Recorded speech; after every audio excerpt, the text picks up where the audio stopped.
Bonsoir à toutes et à tous, heureux de vous retrouver pour la tranche info en direct sur votre antenne canal 10 télévision avec au programme de votre soirée Info 10, le journal local et régional qui sera suivi de Woulo, votre émission spéciale Euro 2021 avec Brother Jimmy. À 20h, je vous retrouve pour le focus, une heure de débrief sur l'actualité locale et l'actualité du jour sera tournée encore une fois vers la géothermie et l'hydrogène qui sont effectivement deux investissements d'avenir. On en parlera plus amplement avec notre inventeur Gérald de Bougré. Ce sera donc après 20h. Mais pour l'instant, place à l'actu.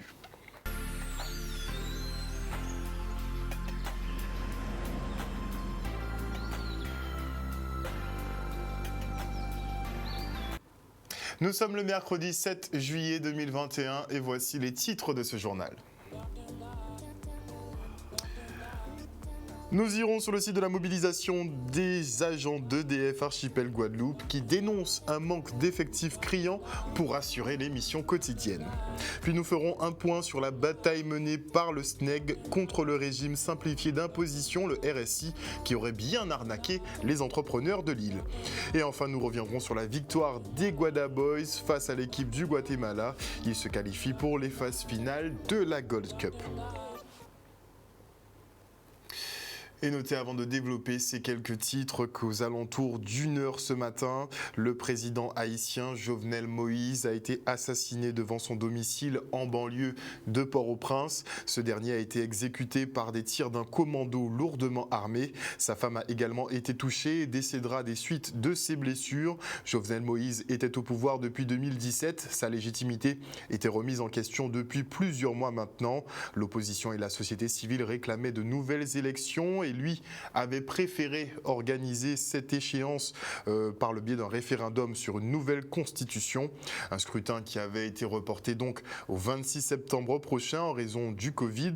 En même temps qu'une présidentielle et des législatives. On verra effectivement si ces élections sont toujours maintenues. En tout cas, dans son communiqué, le Premier ministre appelle aussi la population au calme, indiquant que la police et l'armée allaient assurer le maintien de l'ordre. Et il a dit, je cite, « La situation sécuritaire en Haïti est sous contrôle ». Et retour maintenant sur le point Covid-19 hebdomadaire. La situation est stable avec seulement 112 nouveaux cas. On compte 28 hospitalisations dont une seule en réanimation et 3 décès. Le taux d'incidence est de 29,7 pour 100 000 habitants. Le taux de positivité ne fluctue pas beaucoup et à 2,9%. Le facteur de reproduction lui a légèrement diminué, passant de 1 à 0,89. Les services de l'État ne sont toujours pas satisfaits de la couverture vaccinale qui atteint les 23% en Guadeloupe. Madame Denux n'a pas manqué de souligner que le variant Delta, qui fait partie de ces nouveaux variants d'intérêt visiblement, et bien que ce variant Delta toucherait plus les personnes non vaccinées. Bon, après, il faudra voir pour le variant Epsilon qui émerge en Californie et qui pose problème, ou encore le variant Lambda qui lui émerge du côté de l'Amérique latine et qui serait aussi résistant au virus. Enfin, il y a toute une panoplie de variants disponibles.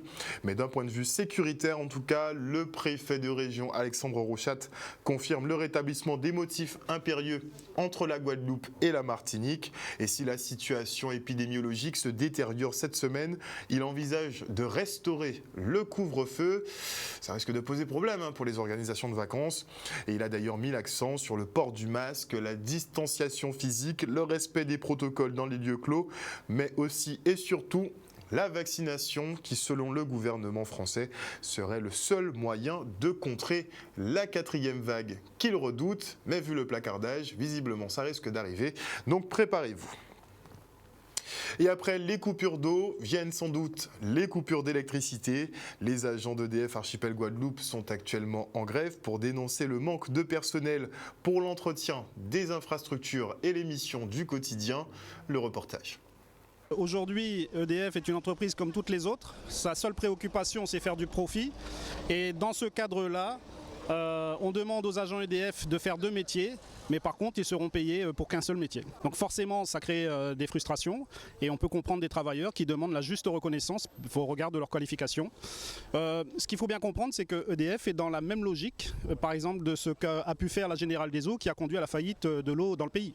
Ce que je sais, c'est à partir du moment où vous ne mettez plus le personnel sur les installations pour qu'ils soient entretenus et puis pour assumer finalement la délégation de service public que l'on doit à notre population, à un moment donné, ces personnels, s'ils sont sur le piquet de grève pour revendiquer leurs légitimes revendications, forcément il peut y avoir un impact sur la desserte en électricité. Mais ça, c'est pas volontaire. Ça fait plusieurs années qu'on alerte nos directions sur ça. Aujourd'hui, le directeur ne peut pas négocier frontalement avec nous, tout simplement parce qu'il n'a pas mandat. Nous lui avons demandé d'aller chercher mandat sur Paris. J'ose espérer que c'est ce qu'il va s'employer à faire. Et d'autre part, nous avons aussi interpellé l'ensemble de la classe politique. Et d'ailleurs, dès qu'elle est disponible, et je pense singulièrement aux maires de toutes les communes, pour que nous puissions leur dire quelle est l'option prise aujourd'hui dans les stratégies que développe l'entreprise EDF dans le pays, et qui est fondamentale. Les maires doivent absolument comprendre ce qui se passe. Nous essayons de faire au mieux pour que finalement notre population ait malgré tout accès aux services, mais on ne peut pas demander à des travailleurs d'être en grève, et qui est un droit d'ailleurs légitime, hein, et d'autre part qu'il y ait une continuité dans notre mission de service public. Un reportage signé Michel Depape. Et après plusieurs batailles, le SNEG, Sauver nos entreprises guadeloupéennes, sera enfin auditionné par la Commission des affaires sociales à l'Assemblée nationale. Un premier pas vers la reconnaissance sur les dysfonctionnements du RSI. Le SNEG souhaite porter plainte face au régime simplifié d'imposition jugé discriminatoire, avec une taxation de 47% en France contre 54,75% en Guadeloupe. On écoute Dominique Virasamy, président de Sauver nos entreprises guadeloupéennes. Nous sommes très heureux d'accepter cette demande d'audition de la Commission des affaires sociales de l'Assemblée nationale, mais ce n'est pas arrivé comme ça. Nous avons nos 4 députés, je dois les saluer, Max Mathiazin, Justine Bénin, Olivier Servat et Hélène Vainqueur. Les 4 se sont fendus d'un courrier au président de l'Assemblée nationale, M. Richard Ferrand, en demandant, en vertu de l'article 145 alinéa 4 du règlement de l'Assemblée, de déclencher une mission parlementaire portant sur les pratiques de dysfonctionnement du RSI pendant ces 12 ans d'existence. Et il se trouve que la réponse que nous avons obtenue, c'est que le président de l'Assemblée, M. Richard Ferrand, a demandé à la Commission des affaires sociales de déclencher des auditions. C'est parce que nous attendons une mission, une vraie mission parlementaire, parce que le problème du RSI n'est pas tout simple. Donc il faut auditionner un certain nombre de personnes, et ce n'est pas dans le cadre des affaires sociales uniquement que les réponses tomberont. Et donc, du coup, nous allons quand même nous satisfaire de ces auditions, puisque ces auditions viennent témoigner de la reconnaissance de la part du gouvernement, ou même de l'Assemblée, qu'il y a effectivement eu des dysfonctionnements.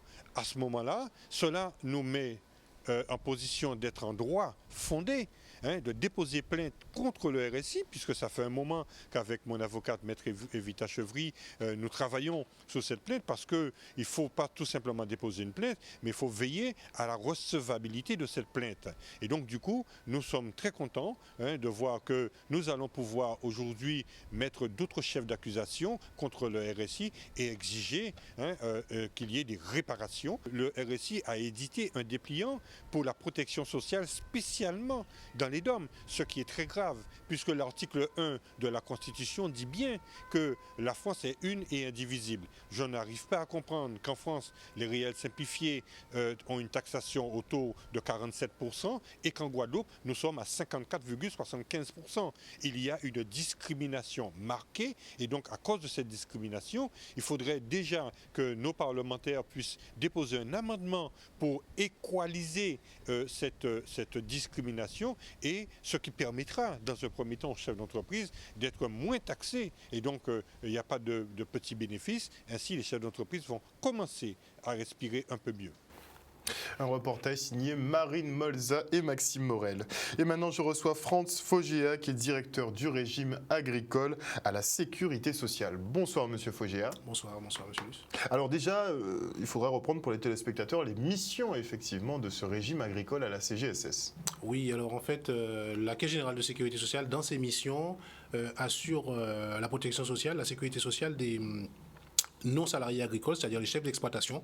À ce titre, la direction de la mutualité sociale agricole que je pilote prend en charge le recouvrement des cotisations, le paiement des prestations, maladie, retraite, maternité, invalidité, pour l'ensemble des exploitants agricoles, y compris un volet action sociale, accompagnement de ces assurés. Est-ce qu'on peut avoir une idée du volume justement de ces exploitants?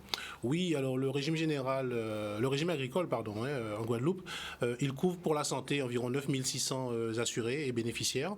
Et au niveau de la retraite, on est environ à 8700 retraités pour le régime agricole. Ah, quand même. Voilà. Donc en termes de cotisation, ça représente quoi? Alors en fait, en termes de cotisation, c'est un volume de cotisation appelé qui est en moyenne de 6 millions d'euros par an. Mais qu'il faut bien mettre en parallèle avec le volant des prestations versées, où on est autour de 80 millions d'euros. Donc une protection sociale quand même considérable qui répond aux différents risques de sécurité sociale pour ces assurés. Et leur protection prend tout en charge? Alors en fait, je ne l'ai pas précisé, mais le régime agricole pour la CGSS prend en charge l'ensemble des risques sociaux, sauf la famille, qui est assurée par la CAF. Maternité, non? Si, mais quand on dit sauf la famille, c'est les allocations familiales qui sont gérées par la caisse d'allocations familiales. Sinon, la CGSS couvre l'ensemble des autres prestations de sécurité sociale. D'accord. Est-ce qu'il y a eu des perturbations, effectivement, pendant cette année Covid? Alors, l'année Covid, à l'instar de toute la CGSS, de toutes les entreprises, a été une année particulière. Où on a effectivement continué, nos activités de sécurité sociale qui ont été plus importantes pendant cette période. Pour le régime agricole, ça a été marqué notamment par un accompagnement qui a été mis en place avec des actions aller vers, où on a contacté notamment les seniors avec un risque d'isolement par téléphone. L'année a été particulière puisque c'est vrai que les accueils ont fonctionné de façon différente, mais on a quand même eu un nombre de contacts qui a été assez équivalent à 2019, puisqu'on a été à peu près à 9800 contacts contre un peu plus de 10 000 en 2019. Pourquoi? Parce que les personnes qu'on n'a pas reçues en accueil physique, on les a eues au téléphone et on a pu prendre en charge leurs demandes pendant cette période assez compliquée pour tout le monde. Est-ce qu'il y a eu des aménagements? Est-ce qu'il y a dû avoir des aménagements sur les paiements éventuellement? Alors, il y a eu effectivement le principal aménagement qu'il y a eu pour nous, c'est pour les exploitants agricoles, il y a eu un seul appel de cotisation. Qui a été en fin d'année, donc pour des raisons effectivement liées à la crise sanitaire, le confinement.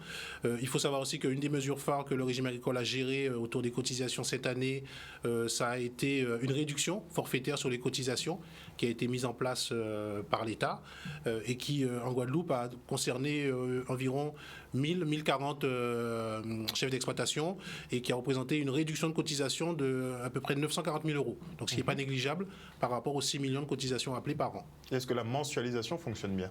Alors, pour cette année notamment, c'est un volet que nous voulons développer, puisque la question du cotisant, du paiement des cotisations reste une question cruciale en Guadeloupe.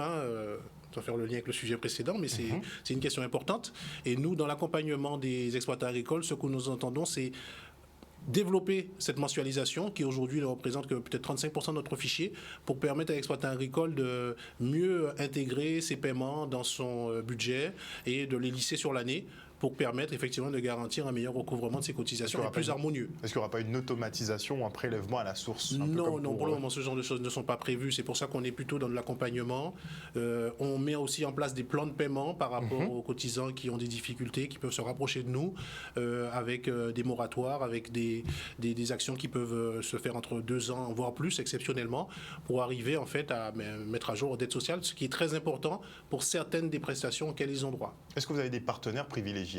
Alors, le régime agricole, forcément, dans les partenaires privilégiés, les représentants de la profession avec lesquels il met en place des actions depuis tantôt.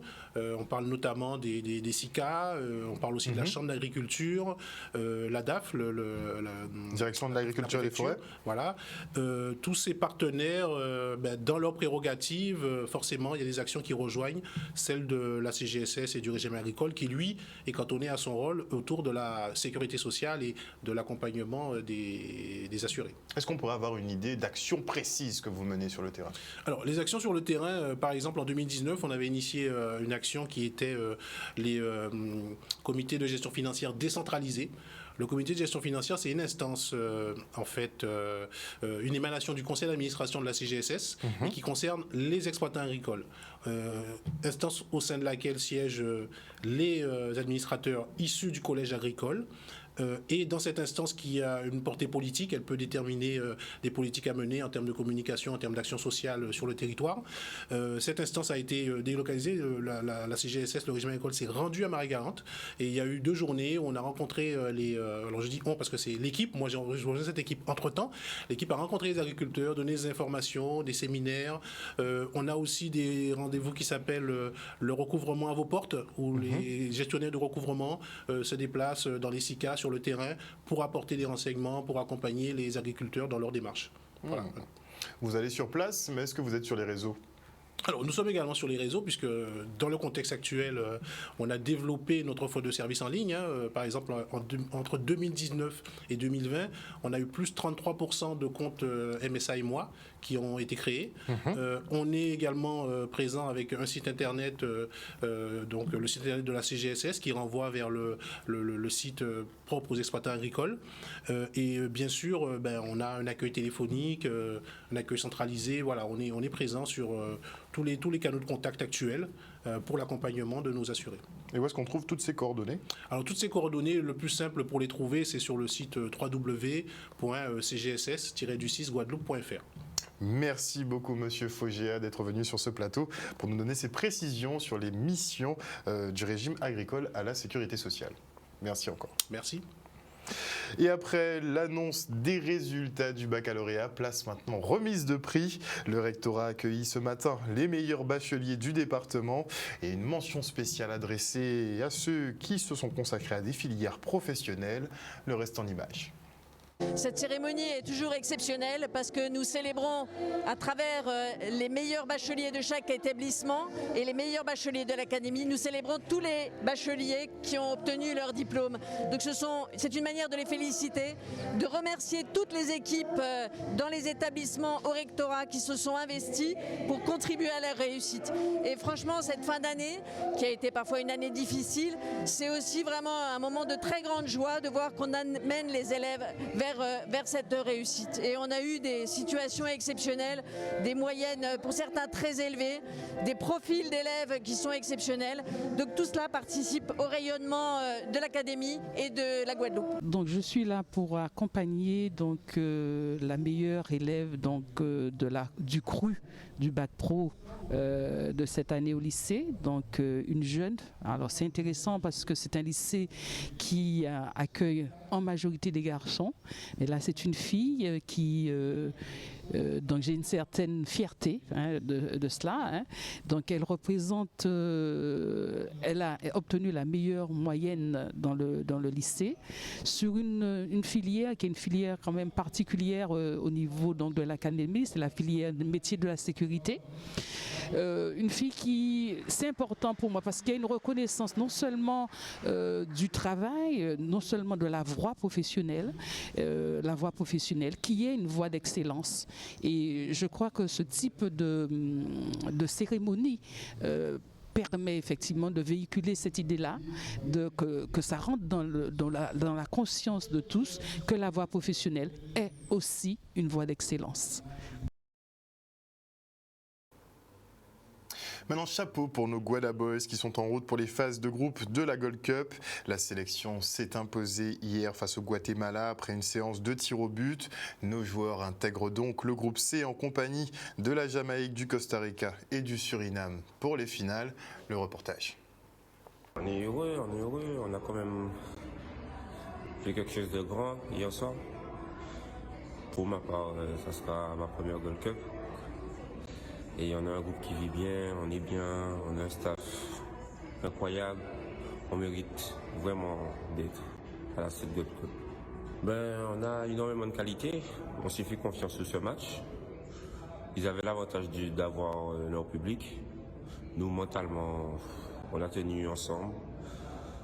On s'est encouragé durant tout le match. Et on a aussi notre niveau. Hein.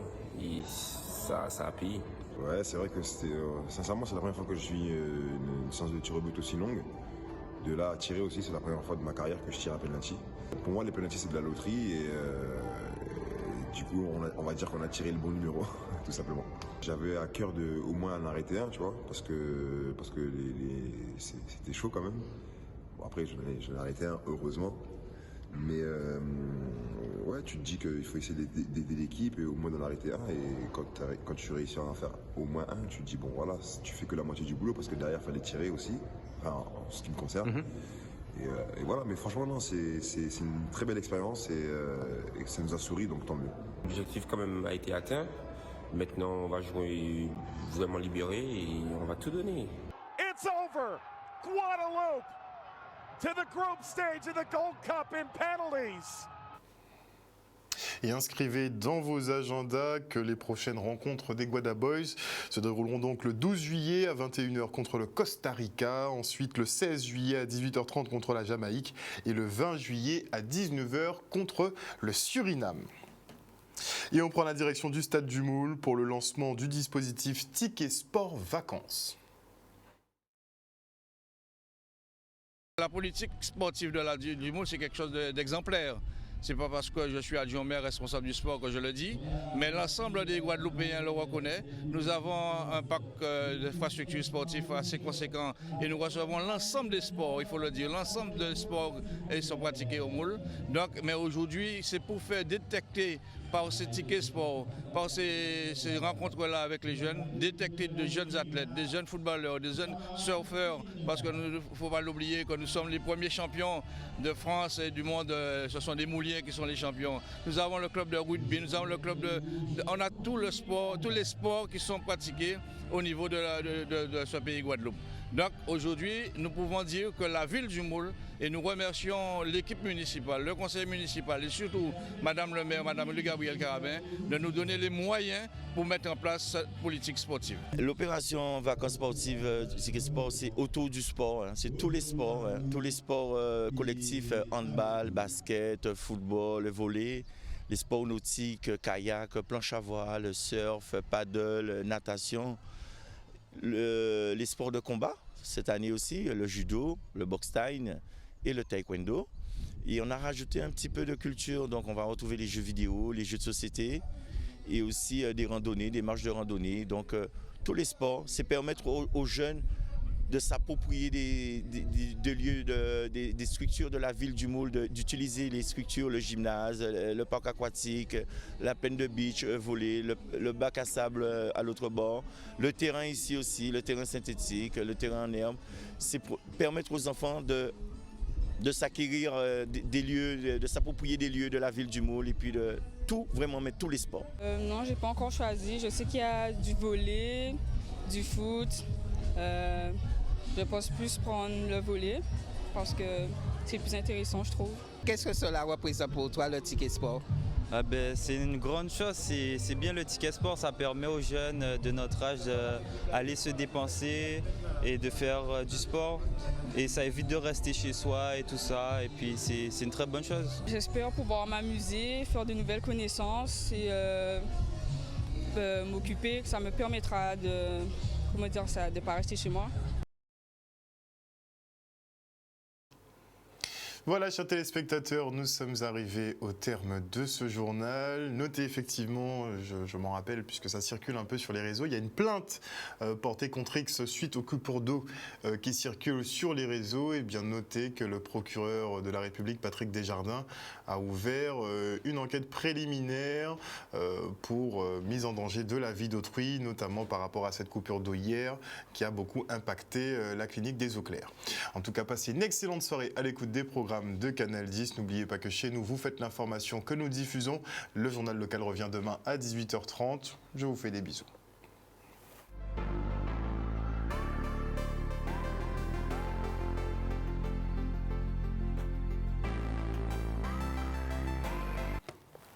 À venir dans la tranche info sur Canal 10, votre émission Woulot, le débrief des matchs de l'Euro 2021 avec Brother Jimmy et toute son équipe.